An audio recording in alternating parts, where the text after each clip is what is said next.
দেশের বিভিন্ন জায়গার আরও কিছু খবর নিয়ে এবার দেখুন একটি ডেস্ক রিপোর্ট। স্মার্ট বাংলাদেশ গঠনের লড়াইয়ে ছাত্রলীগকে সর্বোচ্চভাবে পাশে থাকার আহ্বান জানিয়েছেন গৃহায়ন ও গণপূর্ত মন্ত্রী আম ওবায়দুল মুক্তাদির চৌধুরী। দুপুরে ব্রাহ্মণবাড়িয়া জেলা ছাত্রলীগের কর্মী সভায় প্রধান অতিথির বক্তব্যে তিনি এই আহ্বান জানান। সরকারের কোনো প্রকল্পের টাকা হরিলুট হতে দেওয়া হবে না জানিয়েছেন বরিশালের বাকেরগঞ্জের সদ্য নির্বাচিত উপজেলার চেয়ারম্যান রাজীব আহমেদ তালুকদার।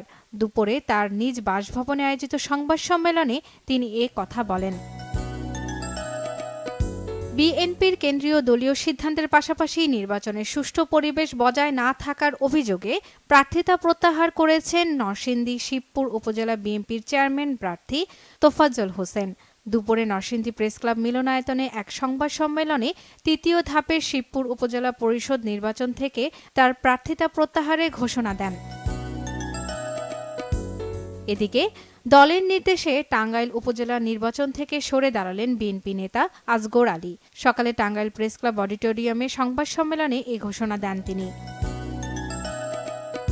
রাজশাহীতে বই পড়ার কর্মসূচির অংশ হিসেবে ২,২১২ জন শিক্ষার্থীর হাতে বই তুলে দিয়েছে বিশ্ব সাহিত্য কেন্দ্র ও গ্রামীণ ফোন।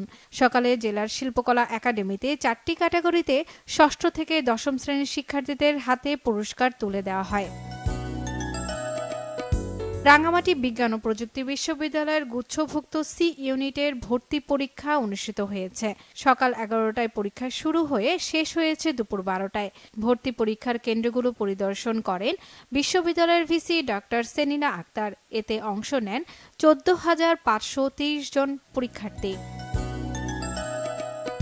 টাঙ্গাইলের লৌহজং নদীর দুই পারে উন্নত জাতের ঘাসের বীজ রোপণ করা হয়েছে। এতে প্রধান অতিথি ছিলেন জেলা প্রশাসক কায়সারুল ইসলাম। সিরাজগঞ্জের রামগঞ্জ উপজেলায় বালুখেকোদের হাত থেকে পুরাতন ইছামতি নদীর ফসলি জমি রক্ষা ও ভূমিহীনদের জন্য উন্মুক্ত করার দাবিতে মানববন্ধন ও বিক্ষোভ হয়েছে। উপজেলার ব্রাহ্মগাছা ইউনিয়নে ঘণ্টাব্যাপী কর্মসূচি পালন করেন স্থানীয় ভূমিহীন পরিবার। শর্মিলা কেয়া, বাংলা ভিশন নিউজ ডেস্ক।